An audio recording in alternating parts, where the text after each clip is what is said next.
आज मी बनवणार आहे मटणाच्या चकोल्या. तर खूप सोपी रेसिपी आहे, पूर्ण बघा. तर इथे सर्वात आधी एक वाटी गव्हाचं पीठ घ्यायचं, 2 चम्मच ज्वारीचं पीठ घ्यायचं, थोडंसं तेल मीठ टाकून घट्टसर पिठाचा गोळा मळून मळून घ्यायचा. आता इथे मिक्सरच्या भांड्यामध्ये 2 कांदे कापून घ्यायचे, थोडीशी कोथिंबीर, टमाटर, अद्रक, लसूण, हिरव्या मिरच्या आणि थोडंसं पाणी टाकून हिरवं वाटण वाटून घ्यायचं. आता इथे हे पाव किलो मटण आणि त्यामध्ये चरबी पण आहे, ते घ्यायचंय. आता इथे अर्धा चम्मच मिरची पेस्ट आणि वाटून घेतलेला 2 चम्मच वाटण टाकून फ्राय करून घ्यायचं. थोडीशी हळद मीठ टाकायचं आणि 20 ते 35 मिनिटं आपल्याला वाफेवर शिजून घ्यायचं मटण.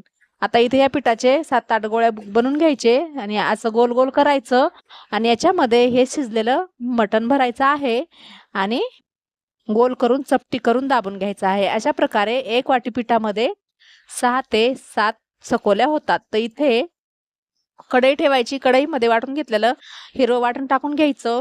अर्धा पळी तेल टाकून त्यानंतर अर्धा टीस्पून धना पावडर आणि मिरची पावडर टाकायचं. थोडीशी हळद टाकायची, चवीनुसार मीठ टाकायचं आणि इथे उकडलेल्या मटणाचा मी रस्सा सुद्धा टाकलेला आहे. किती पातळ पाहिजे त्यानुसार पाणी टाकायचं. मी 1 ते 2 ग्लास पाणी टाकलेलं आहे आणि या बनवलेल्या चकोल्या याच्यात सोडायच्या आहेत आणि 15 मिनिटं आपल्याला मीडियम गॅसवर शिजून घ्यायच्या. तर चकोल्या रेडी आहेत. ताट घ्यायचं, कांदा, टोमॅटो आणि लिंबू घ्यायचं आणि गरमागरम